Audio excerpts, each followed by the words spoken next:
You are going to learn that your body is important just as your mind is important. And based on this very basic idea, now it starts. Now somebody maybe asks, okay, now, yes, I want to develop the mind. How should I do it? And then, in the Shaolin Temple, traditionally we are teaching Buddhist teachings, Confucianist teachings, and Taoist teachings. So 3, let's say, teachings aiming in the development of the mind. So you are reading theories, you are reading essays, you are reading different texts, maybe some of them describing the life of one of these persons, meaning Buddha, or maybe Lao Tzu, or maybe Confucius. Yeah. By putting yourself into the skin of those personalities, you maybe or maybe not, get a glimpse of, okay, so this is how they were living. This is the virtues that they inhabited in themselves, why they are behaving in this and that way. These were some type of virtues that they were abiding to, that they kept as a guideline in their daily life. That is like where the theory part, in a way, tries to already offer you something. Offer you something because at the end of the day, it's still up to you to decide whether you take what you have observed there as something that you think is useful for you. Or if you just say, I cannot relate to it, I don't know what it means, so it's not relevant for me. This is like in terms of theoretical aspects. And then at the same time, we have the physical practice, which means it is the Kung Fu training, it is the Tai Chi training, and it's the Qigong training. And practical means because by doing some type of practice, you get answers. Sometimes it's answers you didn't ask, but nevertheless, the important part is that through the practice, there is some type of information and some type of knowledge being transmitted to you along the way of practice that will never ever come in this lifetime if you would only read books. The knowledge from the practical, the knowledge from the theoretical, this afterwards you take.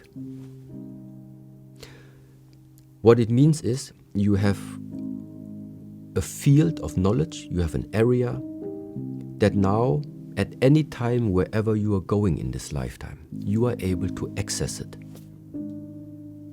And when are these times to access it? It is times when you are being placed in a situation where you need to take a decision, for example. No matter from which country you're coming from, no matter from which culture somebody is coming from, this whole life is based on the decisions you are taking. Some people take that type of decision, which leads to a consequence. Other people maybe take better decisions, which leads to another consequence. Ultimately, it's about the decisions. But how come sometimes people are confronted with the same situation, but they take completely different approaches, they take completely different decisions? It is because one of them has more or the other one has less access to knowledge, to experience than the other one. So what all of this theoretical learning, practical learning, what all of this is supposed to offer to you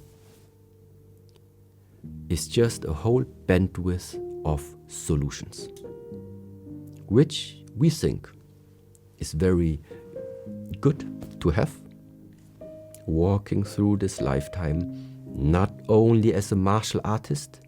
It doesn't matter from where you come from,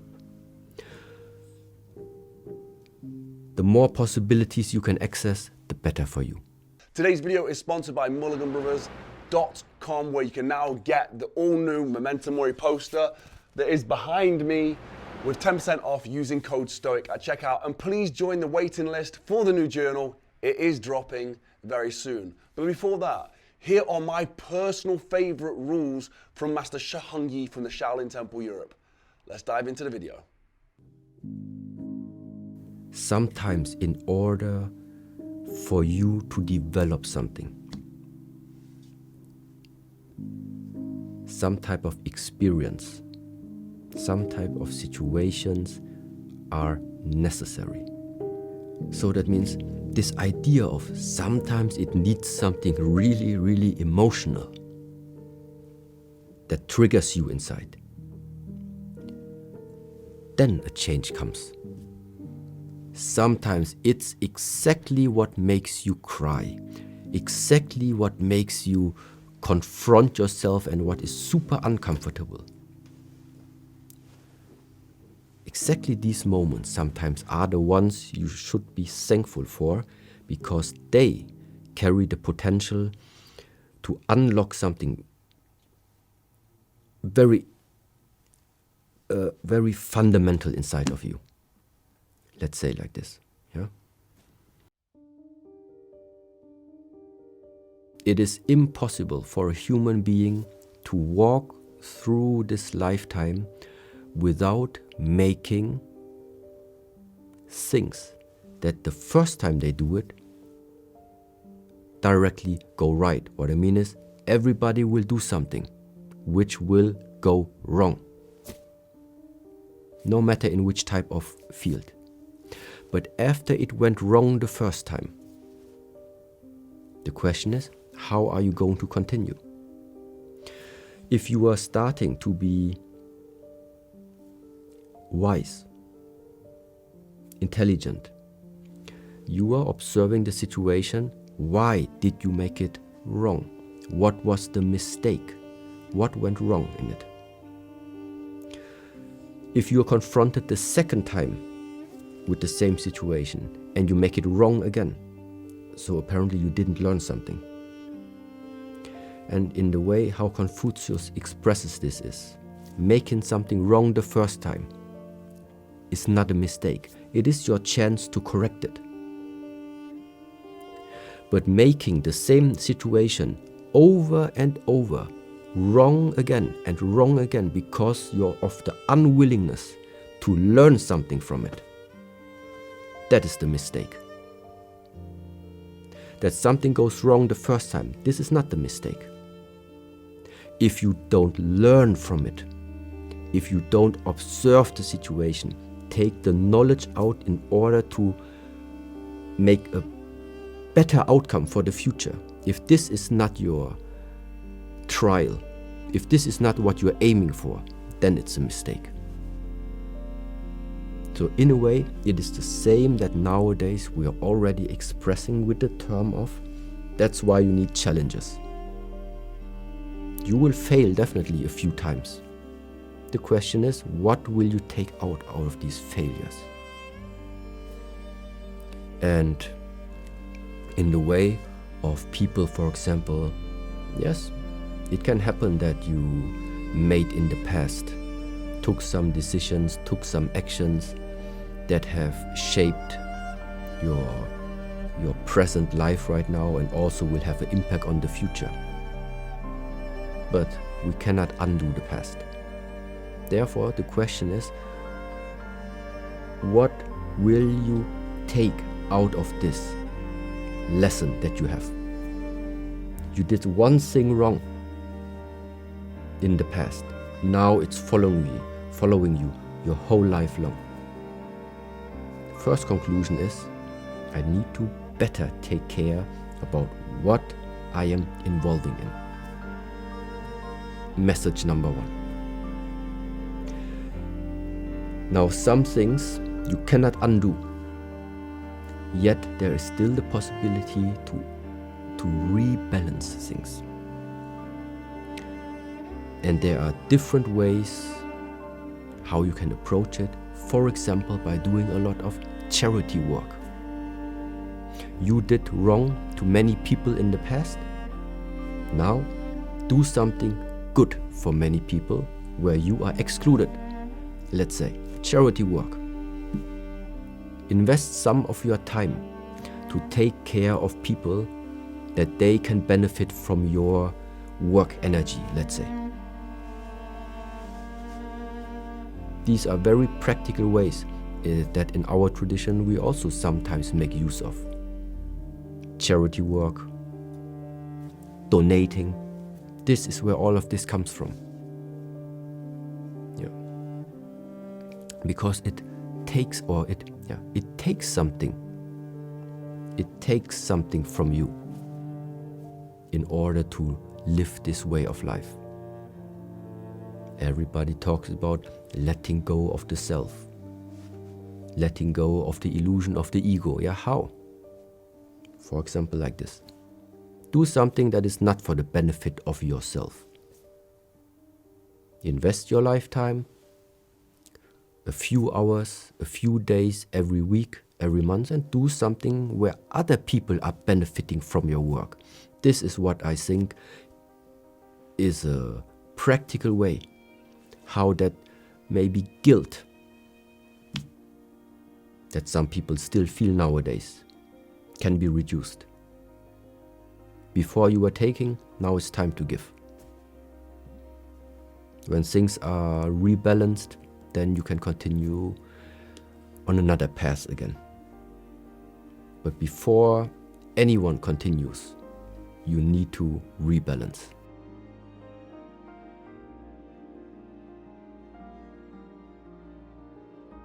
You want to know what is spiritual. You don't approach spirituality. You want to know what is spiritual, figure out what is the physical. Then you will get to there. You want to know what is like left. Don't approach left. Figure out what is right. Yeah? And in such way, this is also like something counterintuitive. But that is one of the methods. This is why you want freedom, we want freedom, yes. But how do we live? Structured rules, walls, all of this. That doesn't look like this would be free. Yes, you want freedom, face the structure, face the hard discipline. Because if inside this hard structured form, you are able to have the freedom, you feel free inside this hard form, that is the freedom. But to always directly approach what you want is the wrong way. Why? Because it is one-sided. Because it is only one-sided. You want success, you directly try to approach success. Yeah, but it's impossible to have this success if you do not know what that failure is before. So now the question is, how do you make this both? How can you have this wide view of incorporating everything that is involved in it? You need to find a way how to always embrace everything that is involved into it.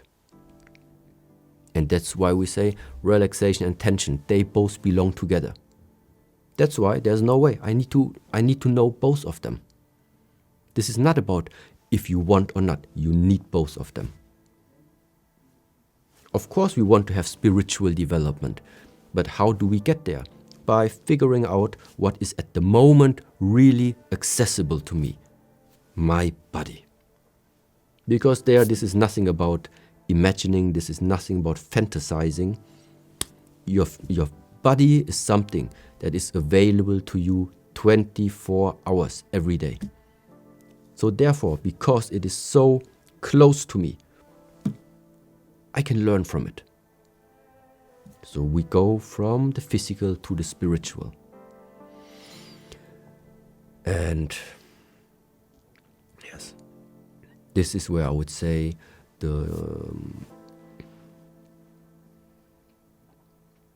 it's one part of what is existing in this type of teachings, yeah.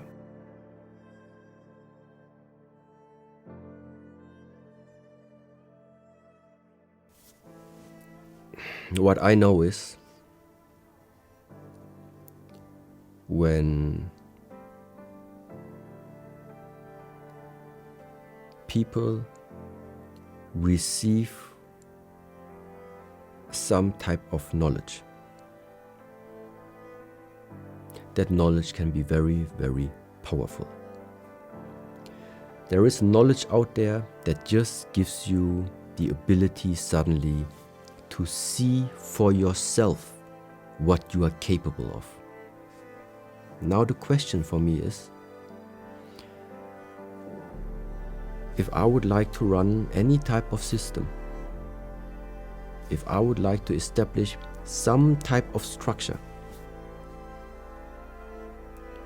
I don't want that everybody inside the structure does what he thinks he wants to do. It just would not work. So now the problem is, in the moment where you are receiving some type of knowledge and you for yourself can understand your potential, I think it's not wanted. So based on that,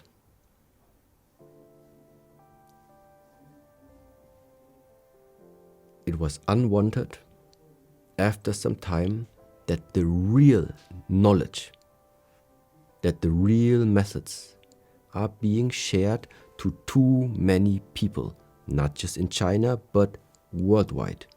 I think it's still nowadays like this. There is some type of knowledge people don't want that it's getting out there. Why? Because after you have this type of knowledge, after you practice and develop yourself, you cannot be controlled anymore. You cannot be influenced so easy anymore. Why? Because you see for yourself what you can do and what you can't do. You don't need to listen for anybody to tell you what you are able of and what you are not capable of. This is what it means to bring out the potential of someone. Which potential? The potential to express yourself. If you don't realize that potential inside of yourself, what you can and what you can't, other people will tell you. Other people will put you in that category where they think you would be useful for. Yeah, but this is not what I think is the intention and the purpose of you living this life. I think for all of us, living this life means you have the right, in a way, to self-express yourself as long as you don't harm other people along this way. So this complete knowledge and at the same time the methods that were strengthening, hardening and making your body become a weapon, this combination is deadly for any system. You're a good fighter and you're intelligent and wise. You know what you are mentally and physically capable of, and your body is at the same time strong, is the worst combination. Nobody can tell you something. So, and this is why it's a big jump right now. But there is the time where the practical, where the practice of the martial arts was forbidden. And now, based on that, I don't want to go too deep into it because sometimes these are legends, sometimes they are fairy tales, I don't know. But some movements of the traditional martial arts styles, for example, sometimes you see that it looks like a farmer's job. Because it is said that this type of fighting techniques were hidden inside the farmer's job because they couldn't publicly practice their kung fu. They needed to hide their training in, let's say, daily activities where nobody could witness this. I cannot tell you if it's a legend or not. It's out of question that there are practices still existing nowadays that definitely have some similarities. And yes. But the main idea is that there was a time where all of this practical approach was forbidden, and and that was at the same time also the point where I think it happened that the majority of knowledge that once was hidden inside those walls started to spread into the world. And this is why you don't find it anymore where you think it is. It maybe slowly is coming back again, but it's still out there right now. And like I initially also said, what is another mission of this monastery? It's the same like it is 1,500 years ago. Collecting knowledge. This time it just means we have to recollect it because it's lost. And number 2, educating the youth. But educating the youth, now it's our novices, the master students, and the disciples, and everybody who in a way is now in contact with this temple. With what goal? Give the power back. Give the power back that people have.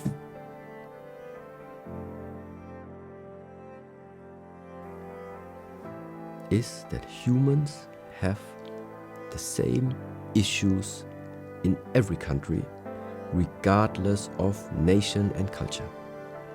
There are some things that are just connected to being human. At the same time, I realize that some nations, some cultures are very much embedded also in the way of how they were brought up, meaning with a very specific type of looking at the world.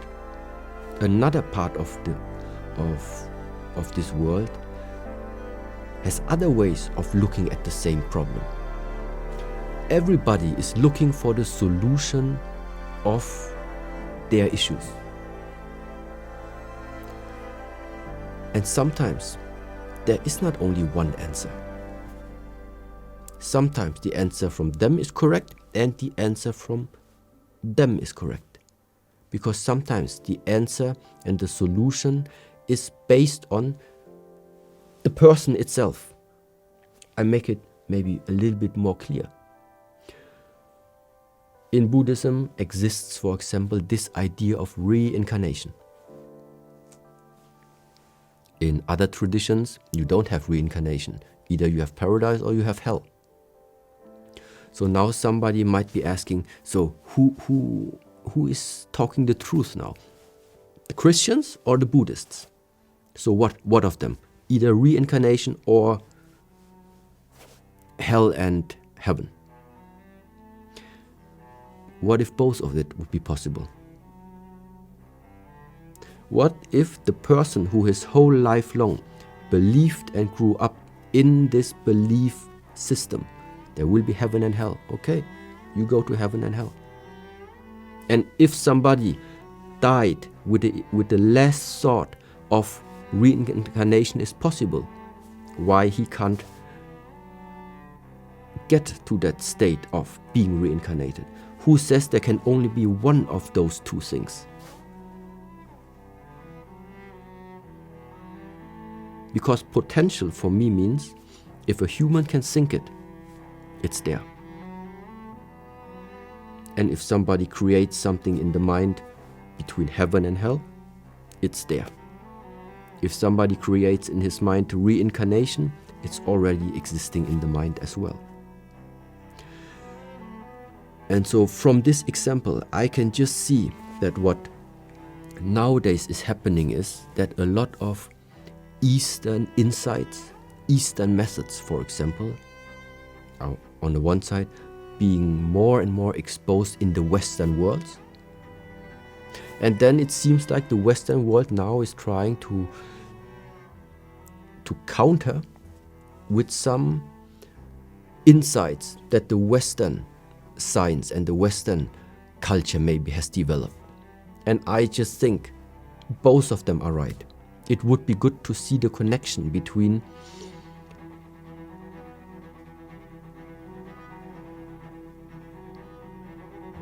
the connection, how both of these insights can be brought together, because it just gives you a bigger view. And eventually, we're talking about the same stuff and not against each other. Yeah. So, and in that sense, very, very glad and very thankful if there are people that are maybe famous out there, if they also sometimes share the methods, even though they are coming maybe from another area. It only tells me, okay, maybe he got it.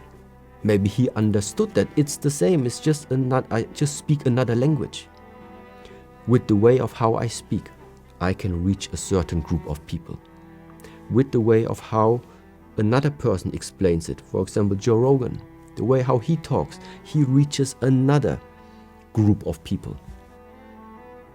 But what is it that is reaching them? A message. And this is the important part. I don't care how the message is reaching them. I want the message to get out.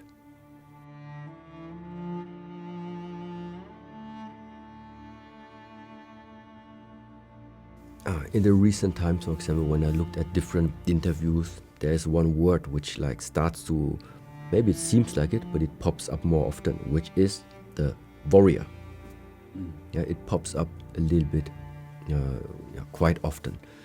And of course, you can be a mental warrior, meaning you're always strict, you're always strong in the mind, you keep going. Yes, of course, this is something that you need.